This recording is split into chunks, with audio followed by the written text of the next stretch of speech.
backwards? Oh, I already started. There. Okay. Should we stand? Huh? Yeah. Yeah, you're fine. You're all good. So I want you guys to raise your hands if you've done any of these things in life. Play video games. Board games. How about any physical activity like sports, tag, Rubik's Cube? So all these things have to do with play, and before the speech, I kind of predicted that everyone should at least raise their hand, and I think I was right, hopefully. So my object is this book called Homo Ludens, and it's about play in culture, and to me it's about play and games design. So hopefully by the end of the speech, you'll all have a new perspective or looks on what certain characteristics of what play is. And first I'll start off with characteristics, and after that I'll talk about how I think about it. Two out of the 5 characteristics mentioned in this book, in the first chapter, are that play is freedom, and it's also order. So one of the topics I'll try to bring up is cheaters to help explain freedom and order. So a game typically has rules to define what it is and how it's played. So essentially games are, or anything involving play, have rules. So when cheaters come along, they kind of break these rules and essentially breaking the game. And so say you're playing, role-playing, a wizard in Hogwarts, and you're doing a magic duel, and someone brings along guns. That doesn't make sense, right?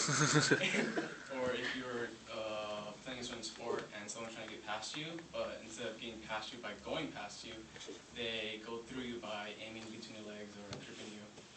Not very nice physically or mentally. Or in computer games like first-person shooter, some people use a third-party tool called an aimbot, and what it does is automatically targets your opponents and helps you win unfairly. And nice, right, to be the victim of. So play can't really exist without order because it's needed. But then again, cheating can also be kind of okay or good, which is where freedom comes along, the freedom to cheat. In a recent game that came out called Titanfall, the developers kind of made it so that those who do use aimbots are faced up against other cheaters who do use aimbots, which is kind of cool. And although the cheaters do get punished by this, other people, they may see it as a new form of a challenge or a new experience to play the game, and that's also awesome.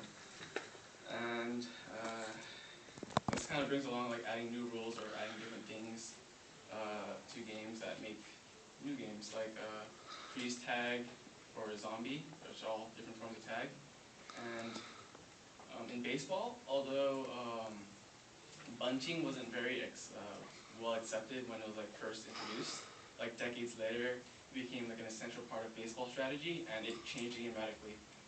And these are some of the concepts that got me really interested in games and play in general. And moving on from this, I'll talk about how I identify with it.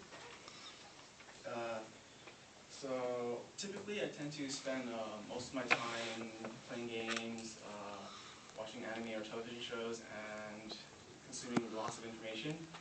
And although I don't really identify with any other culture, I do identify with play very deeply. And in the past, I used to make up lots of games, typically one-sided, and I would often get into fights with other people over the intellectual rights of the game as a 5-year-old. And even now, I kind of fit around with ideas of what games to make, like certain mechanics or stories. And trying to get into actually making the game, I bought this book and several others, but yeah. So hopefully by now you learned some new characteristics